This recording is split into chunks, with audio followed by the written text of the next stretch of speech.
Kulbardi actually means the magpie in Noongar language, the metaphor of an Aboriginal and a non-Aboriginal company coming together. We started off with just Simon and I, so 2 employees. I was there on the day we picked, packed and we shipped the very first order and delivered it out to that first customer, and today that customer is still a customer of Kulbardi's. We had 4 people 4 years ago. We've now got 38 people. No longer are we just state-based, we deliver office and stationery products around the whole of Australia.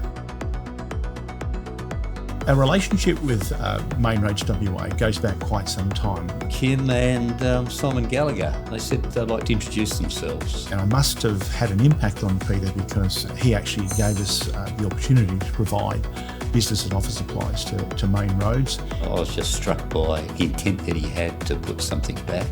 All they asked from me was to give them a go and let their performance do the talking. I introduced Kim to our other portfolio partners. It went from there. Many other state government agencies have come on board. The Department of Health, Department of Infrastructure, Primary Industries, Premier and Cabinet.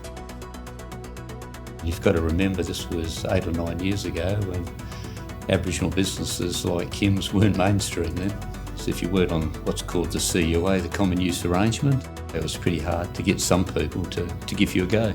I remember an email being sent out that 50% of all office and stationery supplies was to come through Main Roads WA. It was significant that it was the first government agency that stepped outside of not being able to deal with a Indigenous Aboriginal business. Groundbreaking that they broke a number of reasons to come and deal with Kulbardi. That's mainstream now. There are state government policies that allow you to do that. At the time, I suppose it was a little bit radical. I'm really privileged and proud to be the first Aboriginal business on that state government common use agreement. Now Kulbardi's finally on the CUA. They've proved that they really didn't have to be on the CUA to be successful. Now wholly owned Aboriginal businesses can get business from state government agencies without being on the CUA. When I established Kulbardi, one of my business mentors said to me, Kim, where do you want to be in 10 years' time? I said, I want to be seen to be giving back and I want to be seen to be leaving a legacy for my community. That was the emergence of the Bibbulmun Fund.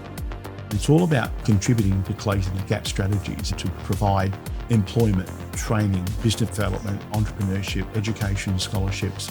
Only a month ago, we made a major announcement that the Bibbulmun Fund was gifting $1 million back to the Aboriginal communities across the whole of Australia. To go from 2 clients to be able to put $1 million into the Bibbulmun Fund, it's a wonderful thing. I don't think I'll ever reach the end goal. If Kulbardi can play a small part in contributing to that closing the gap via the Bibbulmun Fund, I'll retire a very proud man. To me, it's a little bit like Back to the Future. The Kulbardi name, they've become a role model. It gives people confidence to give other Aboriginal businesses a go. It's been a big driver to provide opportunities similar that's been provided to Kulbardi. And the transport portfolio has put in place an aspirational statement of providing $700 million worth of work to Aboriginal businesses and 3.5 million hours of work to Aboriginal people. We're nearly about 40% through that, so a whole range of Aboriginal businesses now reaping the benefits. Their history is long. Sitting in this role now, in this position, honoured and privileged to be where we are today. And my part is to help drive the Kulbardi business, help us grow. As part of that growth program, then we give back to Aboriginal Australia. So that's what it's all about for our business. A major driving force for me was a comment that was made from one of my teachers in Year 6 many years ago. I quote, "Collard, you'll never amount to anything." For young people, if you've got an ambition or a drive, don't let anybody try and tell you that it can't be done, because I'm a testament that it can be done. The vision that I had all those years ago has come to fruition.